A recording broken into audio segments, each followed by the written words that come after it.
అంటే ఒక ఆడబిడ్డను ఎంత మాట పడితే అంత మాట అనేసి ఇది తెలంగాణ పదజాలం గిట్లనే ఉంటుంది గట్లనే ఉంటుంది అని అంటే ఇది మీ టీవీ కాదు, మీరు మేకప్ వేసుకొని వేసే డ్రామా కాదు. ఇది రాజకీయము, ఇది ప్రజాస్వామ్యము. ఇందులో అనేక మంది ప్రజల యొక్క జీవితాలు ముడిపడి ఉన్నాయి.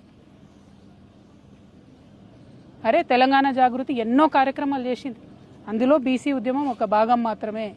ఇంకా చాలా కార్యక్రమాలు చేస్తాం, ఇంకా బలంగా పోరాటం చేస్తాం. ఎందుకోసం మీకు ఇంత దుగ్ధ? ఎందుకోసం? ఒక ఆడబిడ్డ రోడ్డు మీద నిలబడి ప్రశ్నిస్తే తట్టుకోలేకపోతున్నారా? నాలాంటి వాళ్ళను కోట్లాది మందిని తయారు చేస్తా ఏమనుకుంటున్నారో మీరు?